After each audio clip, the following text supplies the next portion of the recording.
여러분 안녕하세요. 이철입니다. 설날 잘 보내셨습니까? 중국의 춘절은 대단한 명절이죠. 그런데 금년에는 팬데믹 때문에 각 지방 간 이동이 많이 통제가 되고 또 경제 상황이 그렇게 좋지 않기 때문에 분위기가 예전 같지 않은 것 같습니다. 특히 최근 2-3년 사이에 중국의 각 지방에서는 지방정부 공무원들의 급여가 이런저런 명목으로 줄어들고 있다는 보도가 연이어 있었습니다. 특히 교육공무원, 즉 교사, 선생님들이 중국 정부의 사교육 금지 조치와 함께 방과 후 학교 등을 운영하게 되는 등 업무 부담은 대폭 늘어난 반면에 수당, 상여금 이런 급여들이 줄어들어서 경우에 따라서는 이미 받은 급여에서 정부의 급여를 되돌려줘야 하는 그런 상황까지 있었다고 합니다. 참고로 말씀드리면 중국 공무원들의 급여 체계는 전국 표준인 기본급이 있고 이것은 전국이 똑같은 거죠. 그렇지만 이제 각 지방정부와 소속 단위에 따라서 각종 수당, 성과급 그리고 연말에 지급되는 상여금 이런 것들은 다 차이가 있습니다. 연말 상여금 같은 경우에는 지금까지 과세 대상이 아니었습니다. 그리고 중국의 연말 상여금이라는 것은 액수가 상당히 크죠. 그래서 누구나 기대하는 그런 보너스라고 할 수 있습니다. 이것은 민간 기업들도 마찬가지죠.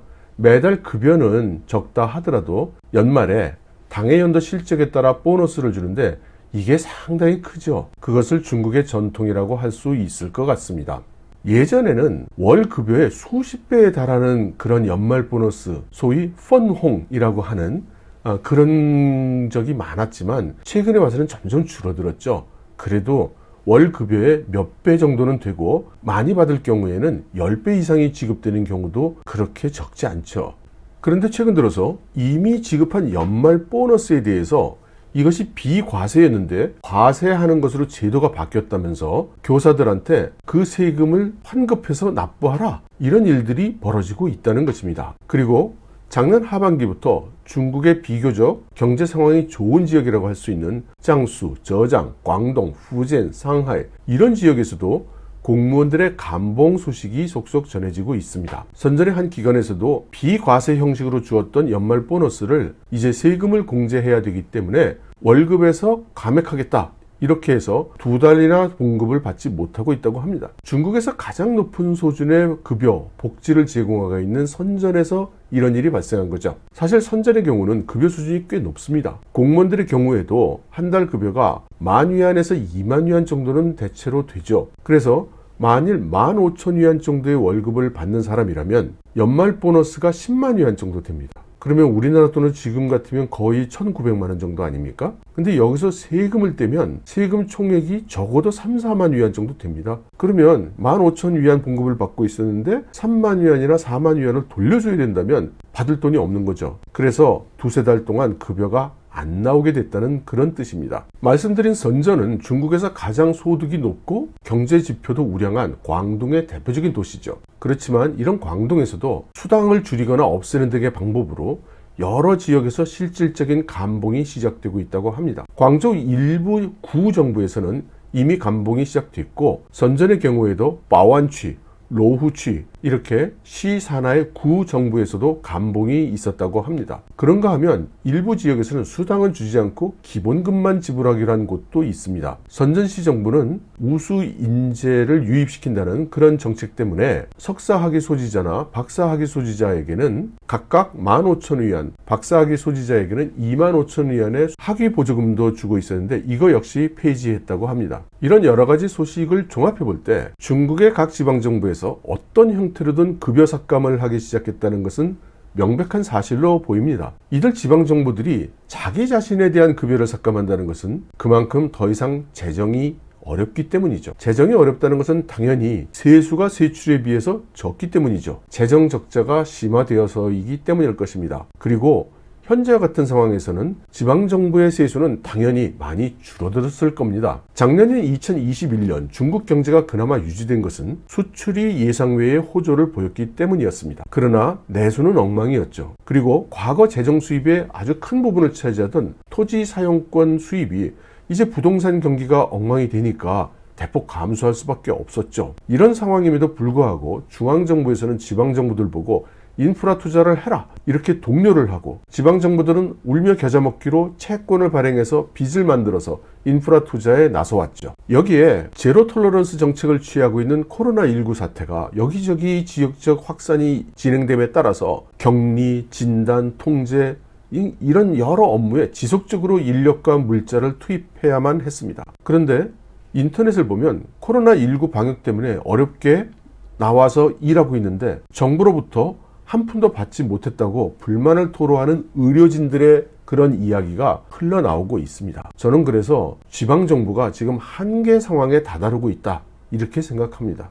그렇지만 시진핑 주석의 정책은 이러한 지방정부들의 부담을 더욱 가중시키고 있죠. 시진핑 주석은 현재 소위 세 개의 큰 산이라고 부르는 교육, 주거, 의료 이 세 가지 이슈에 지금 집중하고 있는데 결국 그런 부담들은 모두 지방정부로 돌아갈 수밖에는 없습니다. 하지만 말씀드린 바와 같이 중국의 지방정부는 지금 돈이 없고 재정이 지금 형편없죠. 공식적으로 이야기되고 있는 중국 지방정부의 부채 규모는 약 30조 위안 정도라고 하는데 이 중 3년 이내에 만기가 도래하는 채권이 50% 정도 된다고 합니다. 지방채의 50%가 원리금을 1년에서 3년 내에 상환해야 된다는 것입니다. 그러면 지방정부들이 3년 이내에 15조 위안, 우리나라 돈으로 2,829조 원의 원리금을 갚아야 되는 겁니다. 이 돈을 갚을 능력이 현재 지방정부들에게 있을 리가 없죠. 최근 몇 년 동안 지방정부의 재정을 지원하기 위해서 지방정부가 발행하는 지방채 금리가 평균 3포인트 정도 하락을 했었습니다. 이것은 일반적인 대출 금리보다는 낮은 수준이긴 한데 계속 이렇게 늘어나고 있어서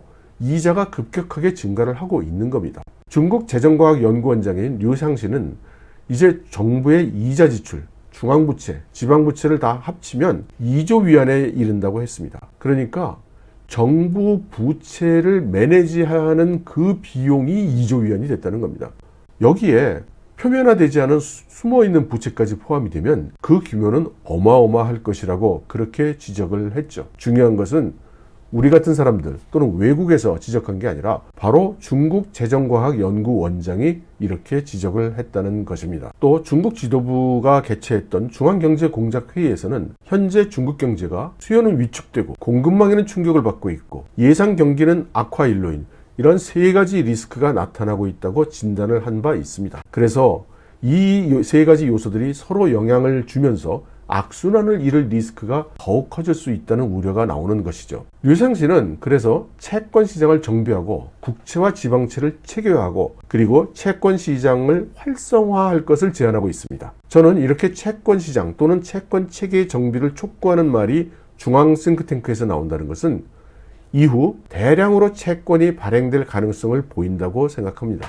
그렇지 않겠습니까? 지방정부가 만기 도래 채권을 지불할 돈이 없는데 결국 다시 채권을 발행해서 소위 돌려막기를 할 수밖에 없다고 보는 것이죠. 그러면 누군가는 그 채권을 사줘야 되는데 그 엄청난 규모의 돈을 누가 부담할 것인가? 만일 아무도 사줄 사람이 없기 때문에 대규모로 위안화를 발행해야 한다면 위안화의 가치는 폭락을 하겠고 그렇게 되면 외국 자본은 철수하겠죠. 여기서 류상시는 재미있는 말을 합니다. 현재 전체 중국의 채권 시장에서 외국인 보유자의 비율이 엄청나게 낮은 3%에 불과하다고 했습니다. 그래서 위안화의 국제화를 추진하는 것과도 부합하지 않는다면서 이전만 봐도 통일 채권 시장을 조속히 형성해야 한다고 그렇게 주장하고 있습니다. 저는 이 말을 류상시가 애둘러 이야기하고 있지만 결국은 이러한 방대한 재정 적자를 넘어가는 수단으로서 역시 외국의 돈, 월스트리트의 돈을 이용하려 한다고 생각합니다. 그렇게 중국의 생각대로 잘 될지는 모르겠지만 다른 한편으로 생각해보면 중국의 재정이 현재 이렇게 취약한 상태에 있다면 적어도 단기간 내에는 타이완을 공격한다든가 이러한 행동은 하지 못할 거라는 생각도 드니까 지금 상황이 좋은 것인지 나쁜 것인지 잘 모르겠습니다. 이런 상황 하에서 어제 베이징 동계올림픽 개막식이 이루어졌습니다. 중국 정부는 21세기 새로운 중국의 위상을 보이려 애쓰는 것으로 보이죠.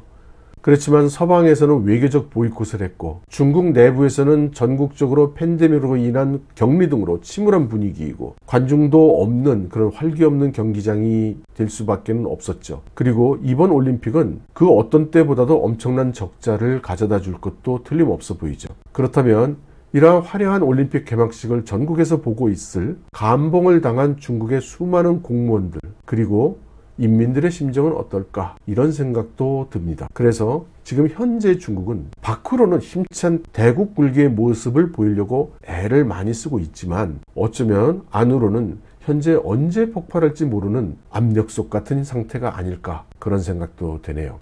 여러분 들어주셔서 감사합니다.